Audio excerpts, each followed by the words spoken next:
Welcome to my YouTube channel. Please like and leave your comments below. Thank you so much for your time. Thank you for subscribing my channel. God bless.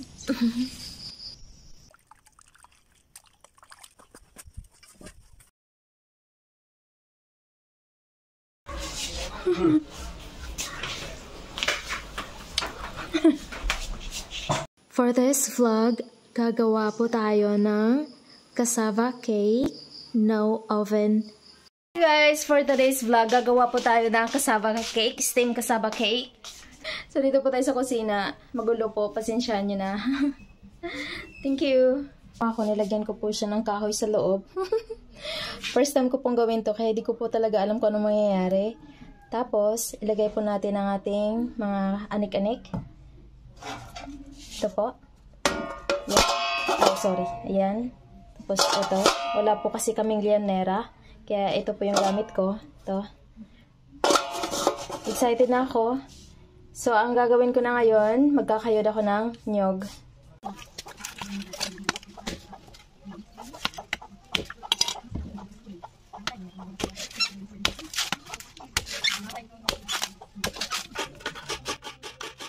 First time ko pong gumawa ng steamed cassava cake without oven po. So, hindi ko talaga alam kung anong mangyayari sa gawa ko. Sana po ay magustuhan nyo ang video ko.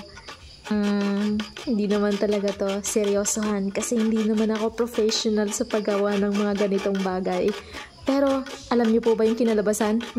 Masarap po.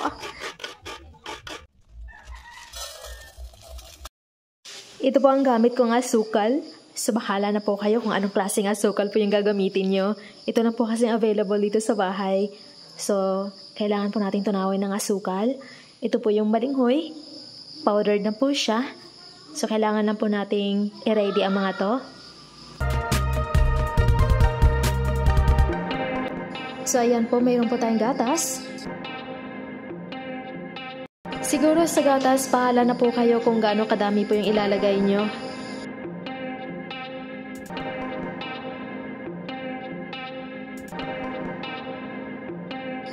Kailangan po nating simutin ang gatas. Sayang naman po.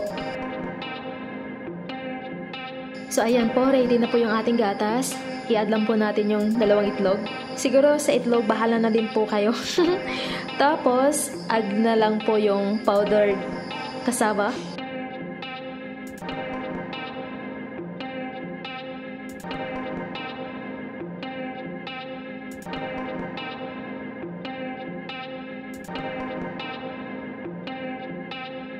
So, i-add na po natin yung ating gata.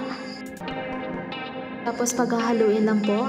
Bahala na po kayo kung gaano po katagal yung paghahalo nyo. Sa akin po ay saglitan lamang.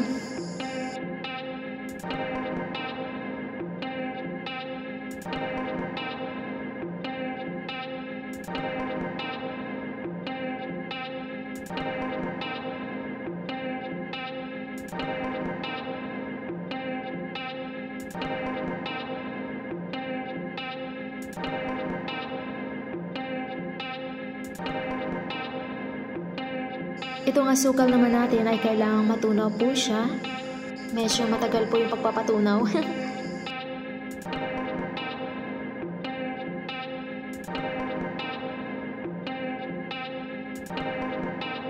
Ayan, medyo tunaw na. Pwede na to. Diba? Naiwanan ko lang saglit na tigas na. Ayan na guys, it's time to cook na.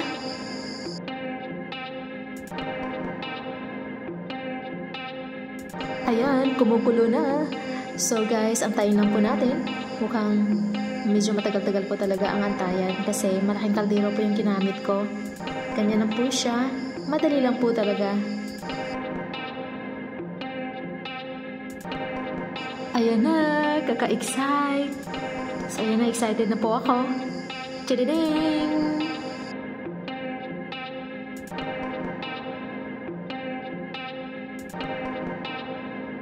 So yan guys, medyo pahirapan po yung pagtanggal niya, no? Hindi ko talaga alam kung ano ang sekreto para madali siyang tanggalin. Siguro kulang po sa ewan yung gawa ko kasi masyado siyang sticky. Ayan. Pero alam nyo guys, ang sarap po talaga. Promise. I love to hear anything from you. Please leave your comments below. Thank you so much. Thank you for the support. Bye!